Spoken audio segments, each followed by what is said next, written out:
Welcome back to another episode of Rock Boys Football, continuing our deep dive into this Miami Hurricanes program, heading into spring practice, fall camp, the 2024 season. We took a look at the offensive line, the defensive line, the offensive skill. Now we're taking a look at the back end of this Miami Hurricanes team and taking a look at the secondary. Going to throw the linebacker group as well into the mix. And I think the big talking point that we've kind of talked about the last couple of weeks is there are so many boxes being checked for this Hurricanes program heading into 2024, right? We took a look at the offensive line, probably one of the better units, not only in the ACC, but in the country. You take a look at the offensive skill, injecting Cam Ward into this offense.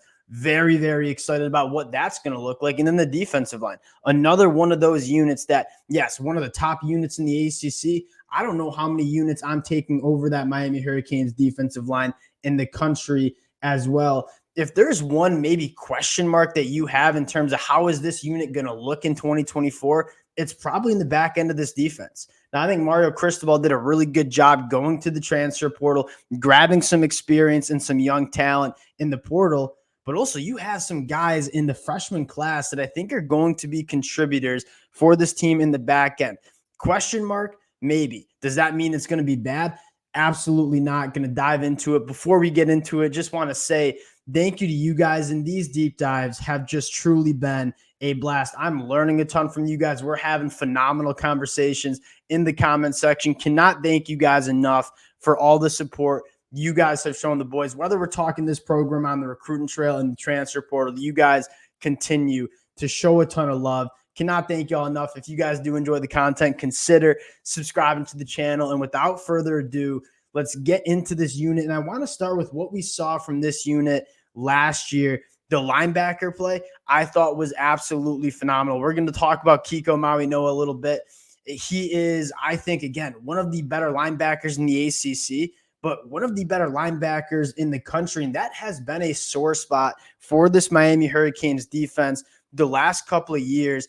Kiko comes in 2023 and I think plays at a phenomenal level. And then you saw Wesley Bassane really get active towards the end of the year, liking what they're looking at that linebacker room. Now, the back end in 2023 was really, I mean, it was a good group, right? You're talking about Cam Kitchens, probably going to go in the first round of the NFL draft, a ton of cornerbacks that had a lot of experience. James Williams flashed at times, although the consistency might have wavered a little bit. And that's kind of my narrative on this Hurricanes defensive back room. It was really solid most of the time, but you need a secondary that is consistent all of the time. And there's no way to beat around it. Like, it cost Miami some games, giving up some of those big plays. You obviously think back to the Georgia Tech game, and I get some other things led to that loss, but giving up some of those big plays, crucial in winning those football games. You look at the UNC game, I think a lot of the same talking points, giving up those big plays that really can cost you games, was a problem for Miami in 2023. And that's something you're looking to clean up heading into 2024. And that's kind of the narrative of this Miami team, right? You just want to see more consistency week in, week out, down, out, down in, down out. And I think that's what you're looking for heading into 2024. Now, getting into this unit, I want to start with this linebacker group that I truly think is going to be a strength for Miami heading into 2024. And that's not really something we've said for this Hurricanes team the last couple of years. You talk about Kiko Mawinoa, 82 tackles, 18 tackles for a loss, 7.5 sacks. I don't know if you could find me a linebacker in the country that was better at getting behind the line of scrimmage and creating negative plays like Kiko did. He goes sideline to sideline extremely well, had 34 run stops on the season, and only missed 11% of his tackles. Truly one of the best linebackers in 2023, and I can't wait to see what it looks like in 2024. And you look to the will spot, Wesley Bassane, I mean, came on and played really well for the Miami Hurricanes in 2023, and you're excited to see what that step looks like in 2024. Now, if you did have a question about this linebacker group, it is, what does the depth look like behind these two linebackers? And you have some guys that were young last year. You don't necessarily know what they are yet because you haven't seen them play a ton, but you're really excited about what they could be. Guys like Popo, guys like Bobby Washington. There are some young players on this team that might not need to play a ton going into their second year, but that's probably what you're looking at in spring practice. I think we know what we have with Wesley and Kiko. What do we have in the two deep at that linebacker spot? But I think the linebacker spot staying healthy, this is going to be a real strength for the Miami Hurricanes in 2024. Now, you look at the back end, you obviously lose two safeties that are going to go to the NFL draft. Cam Kitchens, I mean, I don't know if you could name me a better safety over the last couple of years than Cam. Let's start with the safety spot. And this is where I think, yes, a lot of credit goes to Cam Ward in the portal, a massive, massive get. I think Mario Cristobal did a phenomenal job identifying, hey, we are losing two safeties that have played a ton of football for us the last couple of years. We got to be able to replace them. And he goes out and gets Misha Powell coming from Washington, who played almost 900 snaps for a Washington defense that just played for a national championship. He's played over 1,600 snaps during his career. The key word you're saying with Misha Powell is experience. And that is something Miami didn't have before they landed Misha Powell, right? You have some young guys that you're excited about. You didn't have a lot of guys that have played a ton of college football. Misha Powell certainly did that. And now is he going to come in and be Cam Kitchens, be an All-American caliber safety? I don't know if I'd put my money on that, but he's going to give you a high floor. Like, you know, you're going to get quality safety play from Misha Powell, a guy that just started 14 games for the Washington Huskies, who just played for a national championship. Now, the question is, what are the other safeties going to kind of play? I think you got Savion Riley coming in, a guy that we talked about coming into the portal as a really, really high upside safety. This is a guy that if he puts it together, I think you're really excited about what Savion Riley could bring. You have a guy like Isaiah Taylor coming in from Arizona, probably more of a depth piece in this back end. Markeith Williams, I thought played pretty solid towards the end of that 2023 year after going back and watching that Rutgers game in the bowl game. My pick to start next to Misha Powell, and I think a lot of Miami Hurricane fans would agree, and I would love to hear from you guys in the comment section here. True freshman Zaquan Patterson. And again, I'm not a guy that stands up here and bangs the table for true freshmen to start right away for college football programs. We saw it with Ruben Bain last year. I think Zaquan Patterson, if you were to ask me who is going to play the most snaps for this Miami Hurricanes team from that true freshman class, I think a lot of people would say a guy like Justin Scott. I'm going to go with Zaquan Patterson. This is a guy that is physically ready to play at the college level. He played phenomenal. I mean, the high school film is awesome. And this is a guy that most importantly is physically developed, right? Yes, he's going to continue to rework his body, get his body right for the college football level. But this is a guy that you look at him playing his senior year saying that's a guy that is ready to play on a college football field immediately. My money on Zaquan Patterson and Misha Powell being your starting safeties for this Hurricanes program in 2024. Cannot wait for spring practice to start and hear what we're getting from Zaquan Patterson down in Miami.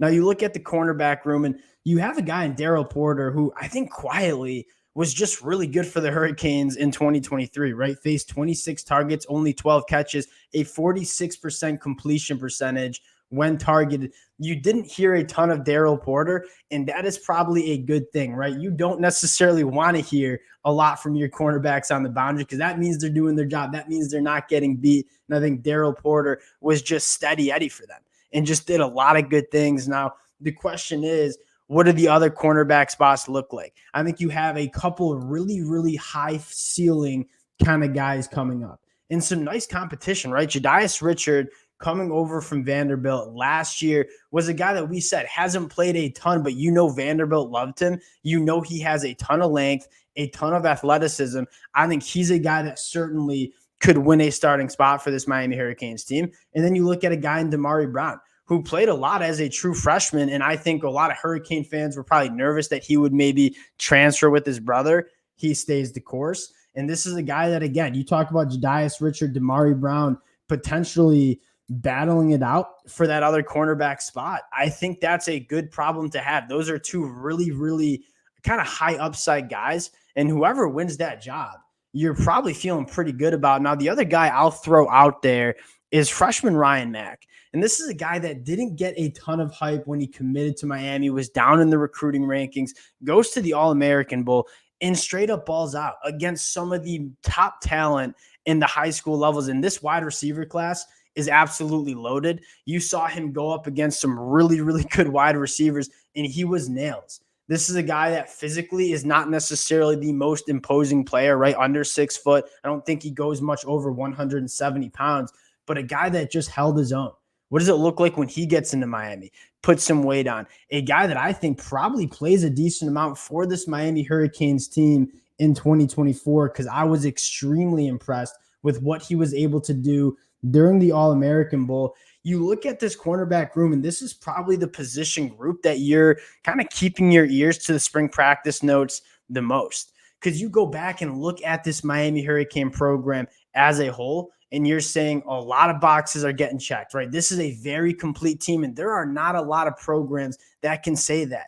There are not a lot of programs that say they trust their 5-star and offensive lineman. They trust their quarterback. They got a loaded running back room, a ton of talent at the wide receiver position, a dominant defensive line. Miami can say that for all of those position groups that we just listed. The one question mark you might have is this secondary. And I think the question is not that you don't have talent. It is this talent going to be ready to go, and who is going to be ready to go in 2024? Now, the last thing I'll end on, and this is something that I think is really important. I go back to that Georgia Bulldogs team heading into the 2021 year, where Kirby Smart was extremely vocal saying, hey, I don't know what our secondary is going to be in that 2021 year. We have some question marks.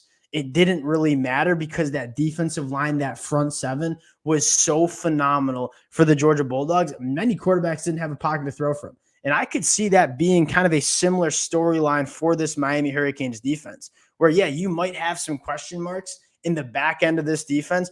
Guess what? It doesn't matter, because that front seven is going to be wrecking havoc and kind of taking off some pressure from a young and potentially inexperienced Miami Hurricanes secondary. So, yes, you have some young talent that I think you're excited to hear how they develop in spring ball. But I think you look at this front seven, specifically that defensive line, and say, hey, I think we can turn to that unit to maybe alleviate some of that pressure on this back end of this defense as they look to replace guys like Cam Kitchens and Williams. Very, very excited for this team. Very, very excited for this unit and kind of hear who kind of steps up in spring practice. We'll obviously continue to keep you guys updated on that one. Appreciate y'all rocking with the boys. Would love to hear from you guys in the comment section. Again, I learned a ton from you guys. This is the best part about doing these deep dives, talking ball, learning from you guys. So let me know in the comment section how you guys think this secondary shakes out. Appreciate y'all rocking with the fellas. If y'all do enjoy the content, consider subscribing to the channel, and we'll talk to y'all later.